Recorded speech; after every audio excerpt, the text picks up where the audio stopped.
Hello and welcome to the J K tweet official YouTube channel. आप देख रहे हो जेके ट्वीट यूट्यूब चैनल और आज के इस वीडियो में हम बात करने वाले हैं जेके बोपी बीएससी नर्सिंग, बीएससी पैरामेडिकल और बीएससी टेक्नोलॉजी एग्जाम के बारे में जो 2024 में होने वाला है। उसके बारे में हम इस वीडियो में पूरी डिटेल्स आपको देने वाले हैं। उसकी एलिजिबिलिटी क्या है, अप्लाई कैसे करना है, एग्जाम डेट क्या है, क्वेश्चन पेपर का पैटर्न क्या है, सिलेबस क्या है, मार्किंग स्कीम क्या है और रिजल्ट कब डिक्लेयर होगा, सिलेक्शन प्रोसेस क्या है और काउंसलिंग के बारे में जितनी भी आपको इंपॉर्टेंट डिटेल्स चाहिए इस एग्जाम के बारे में वो सारी हमने इस वीडियो में आपको प्रोवाइड किया है। तो चैनल को सब्सक्राइब करें और जो नोटिफिकेशन है वो ऑल पे रखें, जिससे अपकमिंग जितने भी नोटिफिकेशन है उनकी जो नोटिफिकेशन है वो आपको सबसे पहले पहुंच जाए। चलिए जो वीडियो है इसे स्टार्ट करते हैं।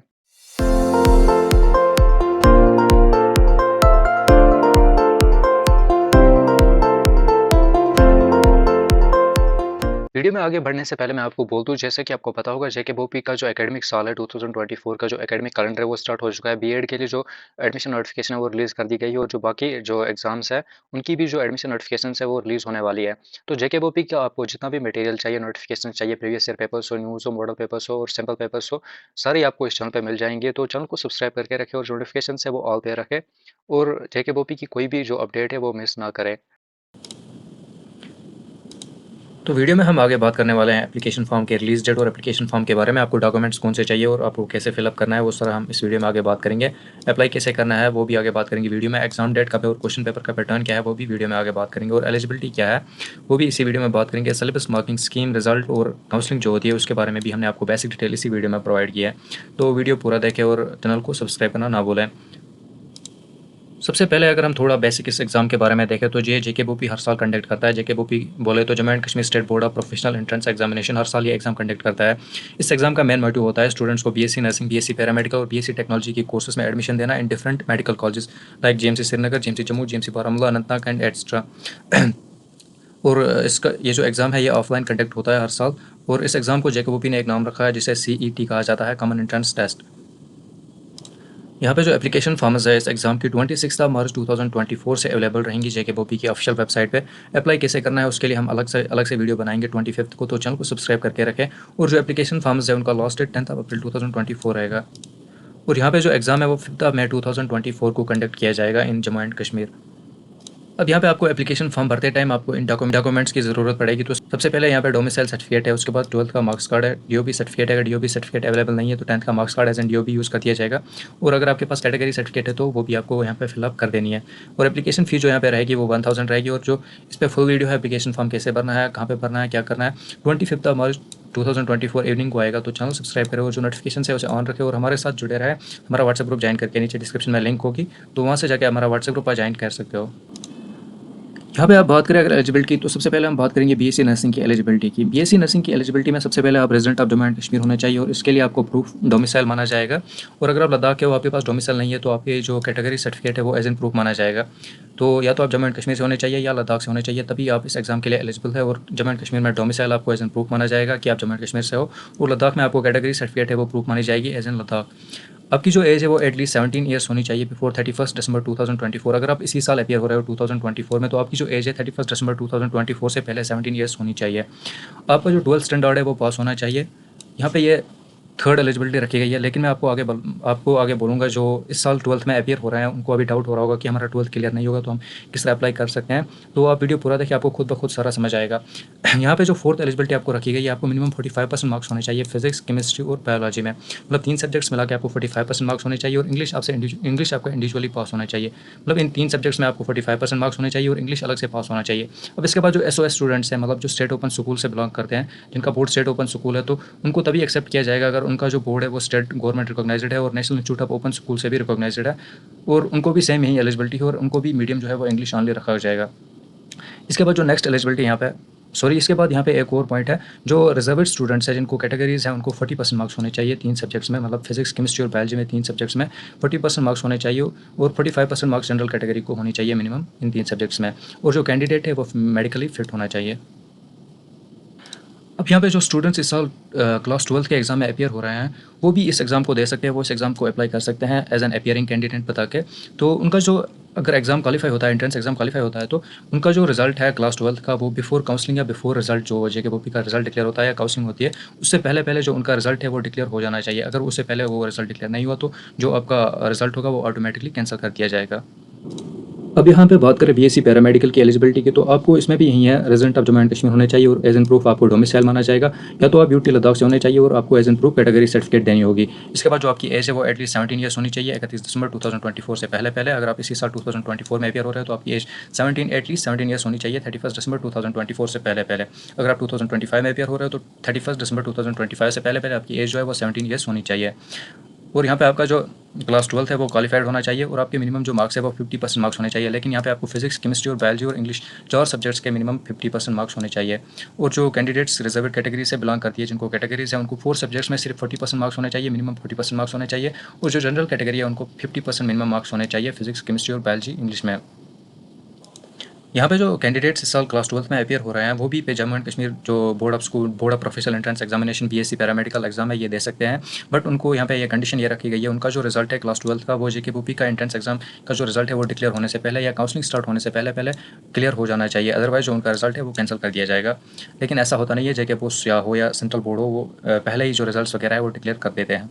इसके बाद जो कैंडिडेट्स इस साल लेटरल एंट्री लेने वाले हैं उनका 10+2 क्लियर होना चाहिए फिजिक्स, केमिस्ट्री और बायोलॉजी में, या डिप्लोमा होना चाहिए रजिस्टर्ड, जो उस इंस्टीट्यूट से डिप्लोमा होना चाहिए जो रजिस्टर्ड हो Jammu and Kashmir paramedical council से।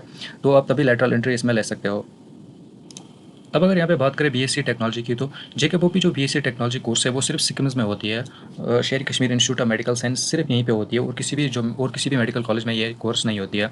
इसके लिए भी जो एलिजिबिलिटी है वो यूटी जम्मू एंड कश्मीर के होने चाहिए। आपको डोमिसाइल एज एन प्रूफ माना जाएगा। यूटी लद्दाख से अगर हो तो आपकी कैटेगरी सर्टिफिकेट जो है वो एज एन प्रूफ मानी जाएगी। आपकी जो एज है वो 17 ईयर्स होनी चाहिए एटलीस्ट 31 दिसंबर 2024 से पहले पहले। अगर आप इसी साल 2024 में अपियर हो रहे हो, आपका जो 10+2 है वो क्वालिफाइड होना चाहिए और जो आपके मार्क्स है वो मिनिमम 50% होने चाहिए फिजिक्स, केमिस्ट्री और बायोलॉजी में और इंग्लिश में। 4 सब्जेक्ट्स में आपके जो मार्क्स हैं मिनिमम मार्क्स वो 50 होने चाहिए। और जो कैटेगरी से बिलोंग करते हैं उनके 40% मार्क्स होने चाहिए इंस्टेड ऑफ 50% मार्क्स जो जनरल कैटेगरी के लिए रखे गए हैं। कैटेगरी स्टूडेंट्स को 4 सब्जेक्ट्स में 40% मार्क्स होने चाहिए मिनिमम और जनरल को 50% मार्क्स होने चाहिए मिनिमम। अगर अब तक यहाँ तक अगर आपने वीडियो देखा है तो सब्सक्राइब करना ना भूलें। इसको भी सेम यही रखा गया है, जो स्टूडेंट्स इस साल अपियर हो रहे हैं क्लास 12 में वो भी ये एग्जाम दे सकते हैं, बट उनको यहाँ पे कंडीशन ये है, उनका जो रिजल्ट है वो डिक्लेयर हो जाना चाहिए जेकेपीओपी का एंट्रेंस टेस्ट का जो रिजल्ट है उससे पहले, या काउंसलिंग या एडमिशन प्रोसेस शुरू होने से पहले पहले उनका जो रिजल्ट है वो डिक्लेयर हो जाना चाहिए, अदरवाइज उनका जो रिजल्ट है वो कैंसिल कर दिया जाएगा। यहाँ पे अगर आप बात करें जो एग्जाम है उसकी सिलेबस की, तो यहाँ पे जो सिलेबस है इसमें आपको एक बात नोट करनी है, इस साल जेके बोस ने जो सिलेबस है वो रैशनलाइज कर दिया है, मतलब एज पर एनसीईआरटी अपडेट कर दिया है, तो इसमें कुछ चैप्टर्स रिमूव हुआ है। ये जो सिलेबस है ये लास्ट ईयर का है, मैं भी इस साल जो सिलेबस है वो अपडेट हो सकता है, तो चैनल सब्सक्राइब करके रखें। अगर सिलेबस अपडेट हो तो हम इसी चैनल पर आपको नोटिफाई कर देंगे। तो सबसे पहले यहाँ पे फिजिक्स को 60 मार्क्स होते हैं और फिजिक्स में आपको 20 चैप्टर्स रखे गए हैं सिलेबस में। सबसे पहले फिजिकल वर्ल्ड एंड मेजरमेंट है, इसके 2 मार्क्स है। इसके बाद काइनेमेटिक्स है, इसके 3 मार्क्स है। लॉज ऑफ मोशन है, इसके 2 मार्क्स है। उसके बाद वर्क एनर्जी एंड पावर है, इसके भी 2 मार्क्स है। Motion of system of particles and rigid bodies, इसके 2 मार्क्स है। ग्रेविटेशन के 2 मार्क्स है। प्रॉपर्टीज ऑफ बल्क मैटर, इसके भी 2 मार्क्स है। थर्मोडायनेमिक्स के भी 2 मार्क्स है। Behaviour of perfect gas and kinetic theory, इसके भी 2 मार्क्स है। ऑसिलेशन एंड वेव्स, इसके 4 मार्क्स है। इलेक्ट्रोस्टैटिक्स, इसके 4 मार्क्स है। करंट इलेक्ट्रिसिटी, इसके 4 मार्क्स है। Magnetic effect of current and magnetism, इसके 5 मार्क्स है। Electromagnetic induction and alternate current, इसके 4 मार्क्स है। इलेक्ट्रोमैग्नेटिक वेव्स, इसके 2 मार्क्स है। ऑप्टिक्स जो है इसके 7 मार्क्स है। यहाँ पे ड्यूअल नेचर ऑफ मैटर जो है एंड रेडिएशन, इसके 2 मार्क्स है। एटम्स एंड न्यूक्लिया, इसके 3 मार्क्स है। इलेक्ट्रॉनिक डिवाइस, इसके 4 मार्क्स है। कम्युनिकेशन सिस्टम, इसके 2 मार्क्स है। तो ये आपका 2023 का सिलेबस है। मैं भी इस साल अपडेट हो सकता है क्योंकि जेके बोस ने जो सिलेबस है वो रैशनलाइज कर दिया है, तो कुछ चैप्टर्स जो है वो रिमूव हुई है, तो इस साल मैं भी सिलेबस अपडेट हो सकता है। तो जो भी सिलेबस अपडेट होगा वो हम आपको यहाँ पे नोटिफाई कर देंगे, तो चैनल को सब्सक्राइब करके रखें। नेक्स्ट केमिस्ट्री में भी आपको 60 मार्क्स है और केमिस्ट्री की जो सिलेबस यहाँ पे आपको दिख रही होगी, chemical arithmetic and atomic structure, इसके 3 मार्क्स है। केमिकल इक्विलिब्रियम, इसके 4 मार्क्स है। और केमिकल काइनेटिक्स, इसके 2 मार्क्स है। सॉल्यूशंस के 2 मार्क्स है। केमिकल थर्मोडायनेमिक्स, इसके 4 मार्क्स है। रिडॉक्स रिएक्शन एंड इलेक्ट्रोकेमिस्ट्री, इसके 3 मार्क्स है। Solid state and states of matter, इसके 4 मार्क्स है। सरफेस केमिस्ट्री, इसके 2 मार्क्स। पीरियोडिक प्रॉपर्टीज, इसके भी 2 मार्क्स है। और यहाँ पे chemical bonding and molecular structure, इसके 4 मार्क्स है। ट्रांजिशन एलिमेंट्स इंक्लूडिंग लेंथनाइड्स, इसके 2 मार्क्स है। उसके बाद nomenclature and basic concept in organic chemistry, इसके 3 मार्क्स हैं। और कोऑर्डिनेशन केमिस्ट्री के 4 मार्क्स है। और उसके बाद हाइड्रोकार्बन्स के 3 मार्क्स है। Organic chemistry based on the functional group first, इसके 2 मार्क्स है। ग्रुप सेकंड के 3 मार्क्स है। ग्रुप थर्ड के 3 मार्क्स है। और यहाँ पे लास्ट में मॉलिक्यूल्स ऑफ लाइफ, इसके भी 3 मार्क्स है। और पॉलीमर्स के 3 मार्क्स है। बट ये जो सिलेबस है ये 2023 का है। इस साल मैं फिर से आपको रिपीट कर रहा हूँ, जो सिलेबस है वो जेके बोस ने अपडेट कर दिया है, रैशनलाइज कर दिया है, एज पर एनसीईआरटी अपडेट कर दिया, तो कुछ चैप्टर्स रिमूव है। तो इस साल जो जेके बोपी का सिलेबस है वो भी अपडेट हो सकता है, तो उसके लिए आप चैनल सब्सक्राइब करके रखें। यहाँ पे आपको बायोलॉजी में भी आपको 60 मार्क्स है। और बायोलॉजी में सबसे पहले आपको diversity and classification of plants, इसके 3 मार्क्स हैं। प्लांट फिजियोलॉजी, इसके 7 मार्क्स है। Reproduction of in flowering plants, इसके 4 मार्क्स है। जेनेटिक्स 5 मार्क्स है। इकोलॉजी एंड एनवायरनमेंट, इसके भी 5 मार्क्स है। बायोलॉजी एंड ह्यूमन वेलफेयर, इसके 3 मार्क्स है। डाइवर्सिटी इन लिविंग वर्ल्ड, इसके 2 मार्क्स है। हिस्टोलॉजी एंड मार्फोलॉजी इसके 2 मार्क्स है, सेल स्ट्रक्चर एंड फंक्शन इसके 4 मार्क्स है, ह्यूमन फिजियोलॉजी इसके 8 मार्क्स है, रिप्रोडक्शन इसके 6 मार्क्स है, जेनेटिक्स एंड एवोल्यूशन इसके 3 मार्क्स है, बायोलॉजी एंड ह्यूमन वेलफेयर इसके 3 मार्क्स है, बायोटेक्नोलॉजी एंड इट्स एप्लीकेशंस इसके भी 2 मार्क्स है। तो ये था आपका। अब अगर बात करें पेपर पैटर्न की, तो पेपर में आपको टोटल 180 क्वेश्चंस होंगे। Out of 180 question 60 question physics के होंगे, 60 क्वेश्चन केमिस्ट्री के होंगे और 60 क्वेश्चन बायोलॉजी के होंगे। और जो टाइम आपको पेपर करने के लिए दिया जाएगा वो टोटल 3 आवर्स दिए जाएंगे, जो जेके बॉक्स भी देता है सेम ही वही टाइम यहाँ पे भी दिया जाएगा। और जो पेपर है वो ऑब्जेक्टिव टाइप होगा, OMR बेस्ड होगा। अगर आपको नहीं पता है तो OMR शीट में आपको वहाँ से 4 ऑप्शन दिए होते हैं और जो करेक्ट ऑप्शन है आपको उस पर कलर करना होता है। बात करें मार्किंग की, तो आपको करेक्ट आंसर का 1 मार्क्स दिया जाएगा। अगर आप करेक्ट आंसर देते हो तो आपको 1 मार्क्स दिया जाएगा। अगर आप रॉन्ग आंसर देते हो तो आपको 0.25 नेगेटिव मार्किंग की जाएगी। मतलब अगर जितने आपने मार्क्स किए हैं उसमें से 0.25 माइनस कर दिया जाएगा अगर आपका आंसर रॉन्ग होगा। तो 0.25 यहाँ पे आप ऐसे अंदाज़ा लगा सकते हो कि अगर आप 4 क्वेश्चन गलत देते हो तो आपको -1 कर दिया जाएगा जो मार्क्स आपने किया है। और यहाँ पे पास मार्क्स जो रखे गए हैं वो टोटल 10 मार्क्स रखे गए हैं। मतलब आपको मिनिमम 10 मार्क्स करने हैं, अदरवाइज़ आपका रिजल्ट जो है वो फेल डिक्लेयर कर दिया जाएगा। मतलब कि आपको जो काउंसलिंग है उसके लिए मिनिमम 10 मार्क्स करने हैं। अगर आपने 10 मार्क्स नहीं किए हैं तो मे भी आपकी जो काउंसलिंग है वो नहीं हो सकती है या आपको पास डिक्लेयर नहीं कर दिया जाएगा। तो पास मार्क्स जो यहाँ पे रखे गए हैं वो टोटल 10 मार्क्स रखे गए हैं। अब यहाँ पे बात करें रिजल्ट की, तो जो रिजल्ट है वो 10 दिन बाद डिक्लेयर कर दिया जाता है। लेकिन जिस दिन एग्ज़ाम लिया जाता है, मतलब 5 मई को आपका एग्ज़ाम लिया जाएगा, तो उसी दिन शाम को जो आपकी आंसर की है वो रिलीज़ कर दी जाती है JKBOP की ऑफिशियल वेबसाइट पे। अगर उस दिन रिलीज़ नहीं की जाएगी तो अगले दिन 12 बजे तक ज़रूर आपकी जो आंसर की है वो JKBOP की वेबसाइट पे रिलीज़ कर दी जाएगी। और ये आंसर की जो होती है वो 3 दिन तक रहती है वेबसाइट पे। उसके बाद जो आंसर की है वो वेबसाइट से रिमूव कर दी जाती है। अगर आंसर की में आपको कोई भी इशू होता है तो आप ऑब्जेक्ट कर सकते हैं वहाँ पे, बट होता नहीं है तो आपकी आंसर की जो है वो उसी दिन शाम को रिलीज़ की जाएगी। अगर उस दिन रिलीज़ नहीं की जाएगी तो अगले दिन 12 बजे तक जो आपकी आंसर की है वो रिलीज़ कर दी जाती है वेबसाइट पर, और ये 3 दिन तक ये आंसर की वेबसाइट पर रहती है। उसके बाद जो रिजल्ट है वो विद इन 10 डेज़ डिक्लेयर कर दिया जाता है। मतलब 20 अगर आपको 5 मई को अगर आपका जो एग्ज़ाम है वो 5 मई को हुआ तो आपका जो रिजल्ट है वो विद इन 10 डेज़ डिक्लेयर कर दिया जाएगा। But most of the time ये लेट डिक्लेयर होता है। तो एक्सपेक्टेड यहाँ पे डेट जो है वो 27 मई 2024 रखा गया है। तो ये एक्सपेक्टेड डेट JKBOP की तरफ से नहीं है, कोई ऑफिशियल डेट नहीं है, ये इट्स एन एक्सपेक्टेड डेट, ये ध्यान में रखें। तो यहाँ पे JKBOP ने ऑफिशियली मेंशन किया है जो रिजल्ट है वो विद इन 10 डेज़ डिक्लेयर कर दिया जाएगा आफ्टर एन एंट्रेंस एग्जाम। अब अगर बात करें रिजल्ट की पब्लिकेशन की, तो रिजल्ट जो है वो 2 लोकल जो डायलीज़ है, मतलब जो 2 लोकल न्यूज़पेपर्स है उनमें पब्लिश कर दिया जाएगा और JKBOP की ऑफिशियल वेबसाइट पे पब्लिश कर दिया जाएगा in the form of PDF। तो PDF फॉर्मेट में आपका जो रिजल्ट है वो पब्लिश कर दिया जाएगा। तो आप वहाँ पे जाके अपना रिजल्ट देख सकते हो। जो JKBOP की वेबसाइट है उसी पे ये रिजल्ट पब्लिश कर दिया जाएगा। अब यहाँ पे बात करें काउंसलिंग की, तो JKBOP की ये मर्ज़ी होती है, वो ऑफलाइन काउंसलिंग भी करता है और ऑनलाइन काउंसलिंग भी करता है। तो ऑनलाइन काउंसलिंग में कैंडिडेट जो होता है उसको जो अपनी प्रेफरेंसेस है वो भरने के लिए एक लिंक ओपन कर दी जाती है और एक शेड्यूल दिया जाता है। तो उस शेड्यूल के अंडर जो कैंडिडेट है उसे अपनी जो प्रेफरेंसेस है, मतलब उसको किस कॉलेज में चाहिए और कौन सी कोर्स चाहिए, वो वहाँ पर फिल करनी होती है। और जो कैंडिडेट है उसको जो ऑनलाइन प्रेफरेंसेस है वो एज़ पर शेड्यूल फिल करनी होती है। शेड्यूल से बाहर वो फिल नहीं कर सकता। अगर मतलब जो शेड्यूल का डेट रखा गया है उससे अगले डेट में फिल करने चाहे तो वहाँ पे वो अवेलेबल नहीं रहेगा। यहाँ पे जो आपको जो ऑनलाइन प्रेफरेंसेस है वो तभी अलो कर दी जाएंगी अगर आपका जो एग्ज़ाम है वो क्वालिफाइड है, मतलब आपने 10 मार्क्स से ज़्यादा लिया है और आपको वहीं से JKBOP मतलब बताएगा कि इतने स्टूडेंट्स को ये ऑनलाइन प्रेफरेंसेस फिल करनी है। और जो कैंडिडेट है उसे ऑनलाइन जो काउंसलिंग फ़ी है वो 1000 पे करनी होती है।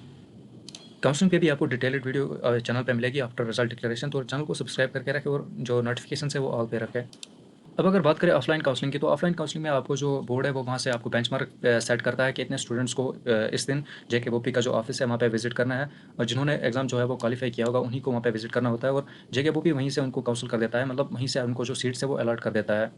और स्टूडेंट्स को जो प्रेफरेंसेस है वो ऑनलाइन फिल करके रखनी है एज़ पर शेड्यूल। जो JKBOP की जो बोर्ड है वो नोटिफाई करके रखेगा जो शेड्यूल, उसी शेड्यूल में फिल करनी है अगर वो शेड्यूल रिलीज़ किया गया तो। जो कैंडिडेट है उसको 1000 की फ़ी पे करनी है वहाँ पे एलिजिबल होने के लिए सीट अलॉटमेंट की। वहाँ पे जो POS मशीन होगी उसी के थ्रू आपको BOP ऑफिस श्रीनगर या जम्मू में आपको ये जो 1000 की फ़ी है पे करनी है to become eligible for seat allotment. Counselling जो होती है वो most important part of your exam होता है। मतलब एग्जाम के बाद सबसे ज़्यादा जो इंपॉर्टेंट पार्ट है वो काउंसलिंग है। काउंसलिंग में अगर आपने थोड़ी सी भी गलती की तो आपको कोई नॉर्मल कॉलेज मिल जाएगा या आपको अच्छा कॉलेज नहीं मिलेगा। तो काउंसलिंग के दौरान क्या करना है, कैसे करना होता है, वो सारी डिटेल्स के रिलेटेड एक वीडियो हम पब्लिश कर देंगे आफ्टर एग्जाम। तो जो आपका एग्जाम होगा उसके बाद हम पब्लिश कर देंगे। तो आप चैनल को सब्सक्राइब करके रखें और जो नोटिफिकेशन है वो ऑल पे रखें। तो ये थी तमाम details regarding JKBOP BSc nursing, BSc paramedical और BSc टेक्नोलॉजी कोर्सेज के रिलेटेड जो एग्जाम होने वाला है उसके रिलेटेड ये था वीडियो। अगर आपको इसके रिलेटेड कोई भी डाउट है आप नीचे कमेंट में पूछ सकते हो। अगर आपको कोई पर्सनल डाउट है तो आप इंस्टाग्राम पे DM कर सकते हो। यहाँ पे आपको प्लेटफॉर्म्स के जो यूजर नेम्स है वो यहाँ पे दिए गए हैं jktv.com। आप जाके किसी भी प्लेटफॉर्म इंस्टाग्राम, फेसबुक या ट्विटर पर आप सर्च कर सकते हो और वहाँ पे आप DM कर सकते हो जो आपका डाउट होगा।